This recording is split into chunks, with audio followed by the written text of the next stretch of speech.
Good morning. Ano sa 20 din yan? Akong gikuha. Hello guys. Really like that don't sugar. First time using sunscreen because yan o, itim ng liig ko guys.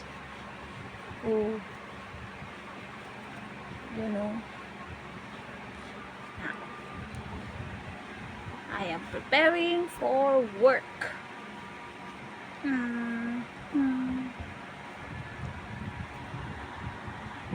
Now, sudan ako pansit. Basta yun. Ngaon. Sorcerer kay Samyong na taglay niya ang napakaraming kasakiman. At ang Diyos ay kumakalinga lamang sa mga mananampalatayang pusong nagpapasakop. Inaalala nito ang pag-ayaw sa mga taong lumalapit lamang kapag may kailangan. niya ba? Si Samyong, nagtanong kung ano ang masasabi nito tungkol sa mga taong nag-aalay ng napakarami, masakayang isipin ng ibang mananampalataya. Nagsimulang tumawa ang Templon, sinabing, syempre, mas magiging pabor ang mga Diyos sa kanila. Ang sorcerer na ito ay may pangit na itsura na mas kahawig sa isang halimaw kesa sa isang tao. Tinanong ng Templar si Samyong kung mahilig din siya sa pera dahil siya ay ganoon ang kanyang kinahihiligan. Nagtaka ang gagamba kung miyembro siya ng Maoshan sect, isang grupo na mas madilim at mapanganib kaysa sa ibang sect.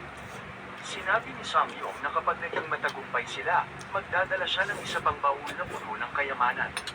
Sinabi ng Templar na napakabuti nito at alam niya kung paano makuha ang pabor ng Diyos. Biglang naging seryoso ang Templar, tinanong siya kung ano ang maitutulong nito. Sinabi ni Samyong kung naaalala niya ang kanilang napag-usapan dati at tumaho ang Templar. Sinabing nais nitong i-brainwash ang lehitimong anak at ito ay kasalukuyan ng isinasagawa. Ngunit sinabi ni Samyong na nagbago ang sitwasyon at kailangan niya ng mas mabilis at mas tiyak na solusyon. Agad naintindihan ng Templar ang nais niya. Sinabi ni Samyong na gusto niyang gamitin ang lehitimong anak bilang isang disposable phone pagkatapos ng pagbisita ng Dark Sovereign. Ngunit dahil sa kilos ni Kyujin at ng mga taga-suporta ni Wanwi, maaaring magdulot ito ng malaking problema. Kaya't hiniling niyang gawin isang advanced Jiangshi ang anak.